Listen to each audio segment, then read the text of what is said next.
Delhi liquor case ఆప్ అధినేత అరవింద్ కేజ్రీవాల్ ను వదలటం లేదు. ఆయనకి మరోసారి నోటీసులు జారీ చేసింది ఎన్ఫోర్స్మెంట్ డైరెక్టరేట్. ఈ నెల 21న ఈడీ ముందు విచారణకు హాజరు కావాలని ఆదేశించింది. అయితే మెడిటేషన్ కోసం 10 రోజులు వెళ్లనున్నట్లుగా 2 రోజుల క్రితం ప్రకటించారు అరవింద్ కేజ్రీవాల్. దీంతో ఆయన ఈడీ విచారణకు హాజరవుతారా లేదా అనే దానిపై ఉత్కంఠ కొనసాగుతుంది. దాదాపుగా ఆయన విచారణకు హాజరు కాకపోవచ్చంటున్నాయి పార్టీ వర్గాలు. గతంలో అక్టోబర్ 30న కూడా కేజ్రీవాల్కు సమన్లు జారీ చేసింది ఈడీ. అయితే ఆయన గతంలోనూ విచారణకు హాజరు కాలేదు.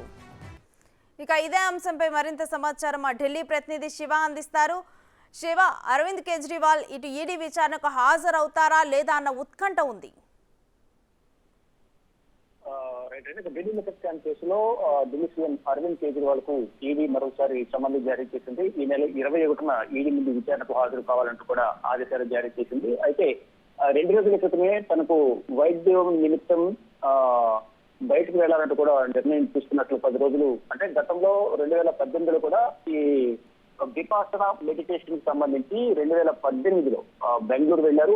ఈ మెడిటేషన్ సంబంధించి ట్రీట్మెంట్ అనేది బెంగళూరు అలాగే జైపూర్ లో జరుగుతూ ఉంటుంది. కానీ ఈ 2 రాష్ట్రాల్లో ఎక్కడికి వెళ్తారనే దానికి కూడా సందిగ్ధత నెలకొంది. 2 రోజుల క్రితమే ఈ ప్రశ్న అయితే చేశారు. కానీ ఇప్పుడు నోటీసులు జారీ చేయడంతో ఈ విచారణకు హాజరవుతారా లేదా అనే దానిపై కూడా సందిగ్ధత కొనసాగుతుంది. దాదాపు ఈ విచారణకు హాజరు కాకపోవచ్చంటూ కూడా పార్టీ వర్గాల నుంచి అయితే మనకు సమాచారం అందుతుంది. గతంలో కూడా అక్టోబర్ 30న ఈడీ విచారణకు హాజరు కావాలంటూ అరవింద్ కేజ్రీవాల్ కు నోటీసులు జారీ చేసిన నేపథ్యంలో గతంలో ఎన్నికల ప్రచారంలో ఉన్న నేపథ్యంలో ముందుగా నిర్ణయించుకున్న కార్యక్రమాలు ఉన్న నేపథ్యంలో మధ్యప్రదేశ్ లో ఎన్నికల ప్రచారంలో పాల్గొనవలసి ఉంది కాబట్టి నేను ఇప్పుడు హాజరు కాలేదని తెలిపిన నేపథ్యంలో తర్వాత హాజరవుతానని తెలిపిన నేపథ్యంలో మళ్ళీ ఇప్పుడు నోటీసులు అయితే జారీ చేశారు. అంటే గతంలో బాగా ప్రచారం జరిగింది. అరవింద్ కేజ్రీవాల్ కు నోటీస్ ఇచ్చారు, అరెస్ట్ చేస్తారంటూ కూడా బాగా ప్రచారం జరిగిన నేపథ్యంలో తర్వాత విచారణకు హాజరు కాని సందర్భంలో కూడా తర్వాత ఒక సమావేశం ఏర్పాటు చేసుకుని ఒకవేళ అరవింద్ కేజ్రీవాల్ ను అరెస్ట్ చేసినప్పటికీ కూడా జైలు నుంచే పాలన కొనసాగించే విధంగా నిర్ణయాలు ఉండాలనేది అందరూ కూడా తీర్మానం చేశారు. దానికి అనుగుణంగానే భవిష్యత్తులో కూడా నోటీసు ఇస్తే గనక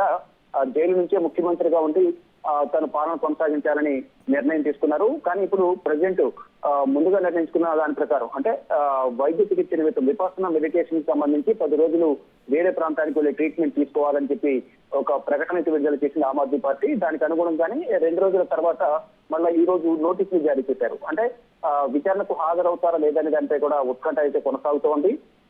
చూడాలి మరి ఏం జరగదు. అయితే దీనికి సంబంధించి ఇటు లేఖ రాసే అవకాశం ఉందా ఈడీకి?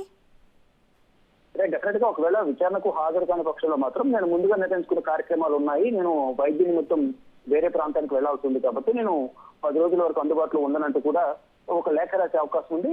ప్లస్ ఇప్పుడు ఏదైతే మెడిటేషన్ కి సంబంధించి ట్రీట్మెంట్ కి వెళ్తున్నారో దాని తర్వాత శీతాకాల అసెంబ్లీ సమావేశం నిర్వహించే యోచనలో కూడా అరవింద్ కేజ్రీవాల్ ఉన్నారు. ఈ సమావేశాలు ముగిసే వరకు కూడా విచారణకు హాజరు కాకపోవచ్చు అనేది ఆ పార్టీ వర్గాల నుంచి అయితే మనకు సమాచారం అయితే అందుతోంది. చూడాలి మరి 21 నిజంగా విచారణకు హాజరవుతారా లేదా అందరూ ఊహించినట్లుగానే విచారణకు హాజరు కాకుండా తను ముందుగా నిర్ణయించుకున్న కార్యక్రమాలు ఉన్న నేపథ్యంలో ట్రీట్మెంట్ వెళ్తారా అనేది మాత్రం వేచి చూడాల్సి ఉంది. రేణు, అయితే శివ, వరుసగా కూడా ఇటు ఈడీ నోటీసులకి స్పందించకపోతే చర్యలు తీసుకునే అవకాశం ఉంటుందా?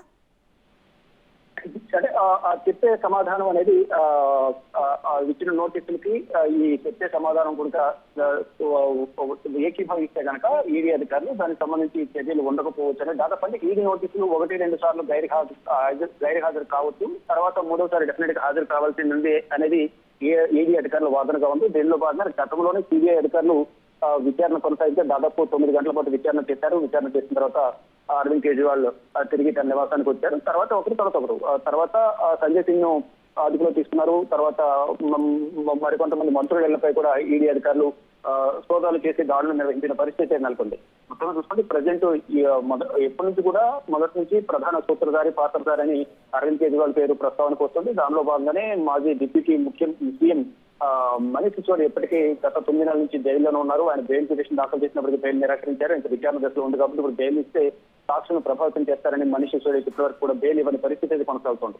ఒకవైపు మనీష్ జైల్లోనే ఉన్నారు, ఇటు అరవింద్ కేజ్రీవాల్ కూడా జైలు పండుగ ఈడీ విచారణ పేరుతో పిలుస్తుంది అనేది ప్రధానంగా ఇటు ఆమ్ ఆద్మీ పార్టీ వర్గాలు అయితే చెప్తున్నాయి. దానిలో భాగంగానే ఇప్పుడు విచారణకు ఈడీ సమన్లు జారీ చేసింది. 27వ తేదీన విచారణకు హాజరవుతారు లేదని చూడాల్సి ఉంది.